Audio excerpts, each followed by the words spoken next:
dream I know, deep up my feelings for you. My correct people, as the governorship election draw closer in Edo State, the race appears to be between Governor Godwin Obaseki and his estranged restated deputy governor, Philip Shaibu, rather than candidate of the People Democratic Party and the All Progressive Congress. So in an interview, the state APC Director of Media Campaign Council for the election, Mr. Kasim Afebua, speaks on the condition of the state and the struggle to wrestle power from the ruling party, among other issues. Very full of this small matter. It say Governor Godwin Obaseki candidate will lose to APC at the governorship pool.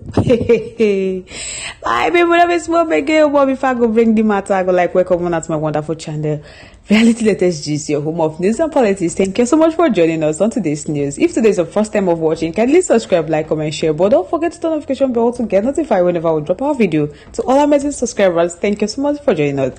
So guys, let's proceed.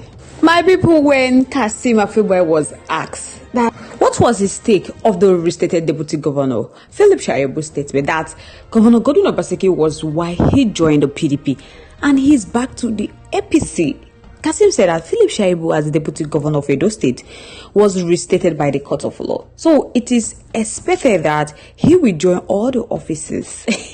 My people don't be small matter. That he expects the governor to extend this to him because he has since become the product of the country's constitution.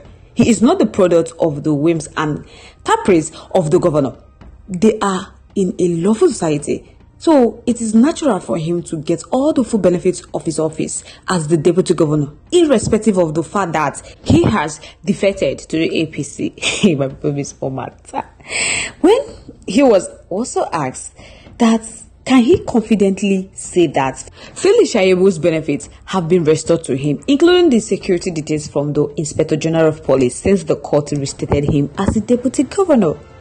Kasim said there is no doubt that he is the deputy governor of the state and that he is enjoying the full complement of what is due to him. But as we all know, is the Governor Godwin Obaseki has since become one who does not want to follow the provision of the constitution and the verdict of the court. That if he referred to the governor's statement that Nigeria will burn, and where he also alluded to the verdict of the court, that he has to wait for the appeal. So he think that explains why the governor has become and behaved like a dictator of some sort. That the IG and other relevant security agencies know that Philip Shaibu is the deputy governor of the state. He says he speaks that Philip Shaibu traveled to the United States for the AFMI World Congress Annual Summit. So he don't think there is anything to worry about other than to worry about the tyrant of Governor Godwin Obaseki, who has become so combative, worrisome, and applying the divide and rule tactics that he is just imposing his whims and caprice on the Edo people.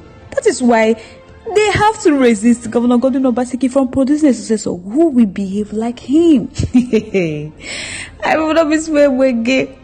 When Kasim was asked if he can tell us what the police and the APC in Edo State has been able to achieve in arresting those who killed the policeman during the attack on the convoy of the Edo APC governorship candidate, SÄÄAng yang 3RLIZE, he said that on that fateful Thursday of the incident, a police inspector lost his life and they all marched to the police headquarters in Benin City where they led official compliance. The police took witness information from 4 of the people, but since then they have been told that an investigation has commenced.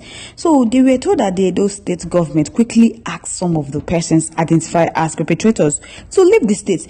So as he speaks, he said the perpetrators have run away from the state, but he thought that there have been some arrests and the investigation is still ongoing. So they wouldn't want to preempt what will be the outcome because they are talking of a murder case.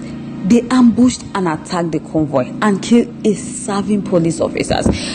They also implicated the State Commissioner of Police, Fusho Adeboye, being complicit because his presence at the airport on that day ought to ordinarily prevent the breakdown of the law and order. But because he was acting in accordance with the governments of the day, he abandoned his responsibility and let the situation escalate to the point that a police officer was killed in the process. They petitioned the IGP and they were told that he is taking action about it. That they also petitioned the President, Bola Ahmed Tinubu, and the Attorney General of the Federation and Minister of Justice. they had also petitioned the Senate President and the Speaker of the House of Representatives. So they are expecting to, see what will be the outcome of their investigation. But Kasim said it will be good for those who murdered the police officer to be apprehended by the police. So it will serve as an example or a deterrent to those who have since become militants in Edo State. That it should serve as a deterrent to those who want to cause havoc in the state, especially since the election is approaching. They can see desperation from the governor's side. So Kasim they talk say if this stuff is not properly handled, that it is going to cause another crisis that may impair the outcome of the election. That in no time they want to see the person they have identified to charge to court. In the 2022 Edo governorship election, Governor Godwin Obaseki won without the support of his then estranged godfather, Senator Adams Oshomole. Kasim was asked if he doesn't think Governor Godwin Obaseki will still win for his candidate, Mr. Asoi Hodalo. My photo is small, but Kasim said the scenario of 2020 was different from the scenario of 2024. That in 2020, some APC governors and other persons were trying to express sentiments for Governor Godwin Obaseki because he worked against the party. So this was because they felt that Obaseki should have been given a soft landing. That was understandable because most of them sabotaged the process. But this time that they have a different scenario, Governor Godwin Obaseki is going. So Edo people have seen the beginning and end of his administration in terms of performance, and the fact that it has been all about failure. That as he speaks to them now, that rain is still falling, that if you drive down, you will see flood in Edo State, mostly GRA, which that place supposed to be government reserve area for the elite in the Edo State. The flooding and erosion in Edo and Benin, the state capital, particularly have become an eyesore that the governor has failed to work on the drainage. He refused to open up all the flooding and erosion route Oshomole created. That there was one school shown to him yesterday, right in the heart of Benin. The students there received lectures on the bare floor. This is happening in the state where Governor Godwin Obaseki is shouting Edo best. That there are schools without teachers, that they use the service of the National Youth Service Corps members to carry out teaching. Then secondly, Kasim said, Edo State is very beautiful online, but in reality, it has become a rotten and decayed state with nothing to show for all the billions that have been collected.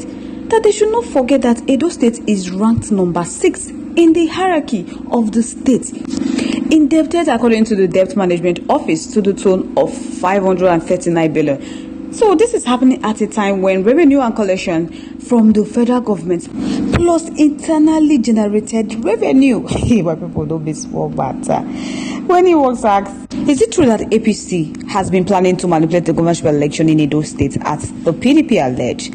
He said, what do you expect the people to say when the local government election were conducted in Edo State 2 years ago? That do they know what Obaseki did? So why is PDP afraid of election being manipulated? That they shouldn't lament because Mondo Obolo is going to beat Aswi Hodalo hands down in free and fair election. They say after all, Governor Godwin Obaseki's record of performance is nothing to write home about. My people don't be small matter. This election, they go hot, but what will they beg those state people say, may they vote competent leader? When they don't go carry anyhow person can go put as governor. We will can't take them backward. So I guess I would like to know your thoughts, your contributions, your opinions in our comment section. I would love to hear from you. Once again, thank you so much for staying to us. On this note, we have come to the end of today's segment. Like your winners, stay safe, guys.